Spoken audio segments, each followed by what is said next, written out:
Masters. Ngayong araw na ito, meron tayong i-unbox na binili ko from Shopee, which is na HDMI splitter siya. So, titignan natin kung ano yung meron sa box, kung ano yung mga kasama niyang mga accessories, and kung maganda ba yung material na gamit nila.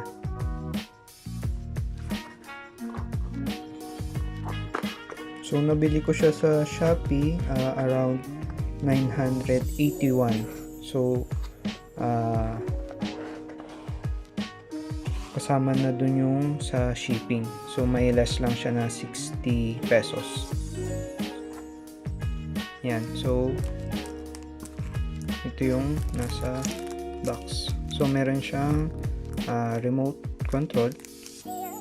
And then, mismo yung item. So, ito yung HDMI splitter.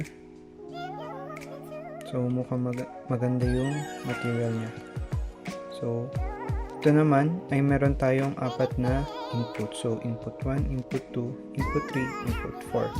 So, kung madami kayong device na ginagamit na may HDMI, pwede nyo itong gamitin.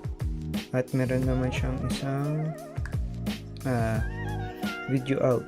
So, kung yung monitor niyo or yung TV niyo ay isa lang yung HDMI port, so pwede nyo gamitin yung ganito, guys, para kahit papano nasa isang saksakan na lang siya at may multiple device kayong pwedeng magamit. Ayan. Tapos dito rin sa gilid ay meron siyang isa pa is yung sa micro USB para sa power niya. Yan. And then sa gilid naman ay meron din siyang audio. So 3.5mm jack, and kung meron din kayong optical, pwede rin siyang gamitin. Tapos dito naman sa harap niya is so may select button and ARC on and off. So kung gagamitin nyo ito, kailangan nyo i-on yung ARC niya. So, para magamit yung remote control. Ayan. So, ito yan. Yung material niya, hindi siya cheap. Gawa siya sa aluminum. May pagka-aluminum. Tapos, dito ata parang plastic ata yung sa taas tsaka sa baba. So far so good. Tapos, tingnan pa natin kung ano pa yung nasa box. Yan. So, meron siyang HDMI cord, micro USB. So, para dun sa power niya dito.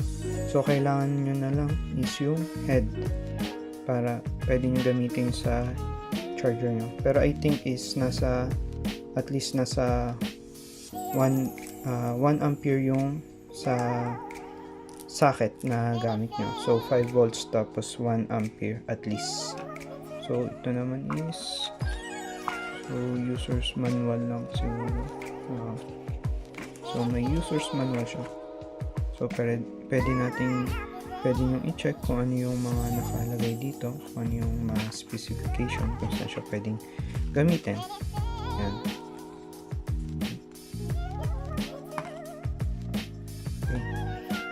So, yun lang, guys. Nakita ko lang sa inyo kung gusto nyo bumili ng ganito. Kung yung ganito ko kasi na dati kong ginagamit is nasira siya. So, nagamit ko yun for almost 11 months. So, almost 1 year din. Kaso biglang nung isang araw ay naglalaro ako from my console PS4. And then, bigla na lang nawala siya ng signal. So, akala ko naman nag-off yung PS4 nun kasi naka-push siya ng matagal. So, akala ko nag-enter siya ng rest mode, pero nung pagka-check ko, ayun, ayaw nang gumana ng HDMI splitter na binili ko. Kagandahan na sana nun is 5 yung output niya. So, dito 4 lang. Pero, ang gusto ko dito, guys, is yung dito sa audio niya. So, pwede kang gumamit. Lalo na kung gumagamit ka ng monitor katulad ng gamit ko is monitor lang. So wala siyang, yung monitor ko ay wala siyang audio. So dito pwede kang gumamit ng speaker, isasaksak mo na lang siya para ma-output niya na rin yung sa sound ng mga inputs mo sa HDMI. So hindi ka na gagamit pa ng ibang splitters pa para sa audio mo naman, kasi medyo hassle yun, kasi madami rin akong mga console na ginagamit like PS2 and PS3, hindi lang yung PS4. So gumagamit pa ako ng splitter kasi noon para sa audio niya. And tsaka yung sa micro USB, so meron siyang kasama kahit papano. Hindi katulad din nung dati kong binili, walang binigay yung seller na pang power. So bumili pa ako ng separate nun, and then I think nasira din yun, magkasabay yung nasira nung dati kong HDMI splitter. Ayun, so guys, yun lang yung review ko, short review lang para sa HDMI splitter. So kung gusto nyo ito, pwede kayong bumili, ilalagay ko na lang sa yung link sa description kung gusto nyo din, kung nagbabalak din kayong bumili. So check ko siya, gamitin ko siya, and siguro mag-ano na lang ako ng update dun sa short update pag nagamit ko na siya na medyo matagal, kung okay ba yung performance, kung wala namang problema. So maraming salamat sa inyo guys sa inyong panonood.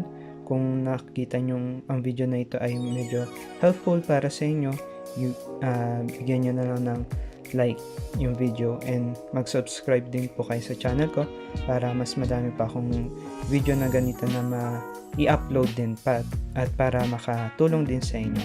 So yun lang po, maraming salamat po mga masters. So have a good day and God bless everyone.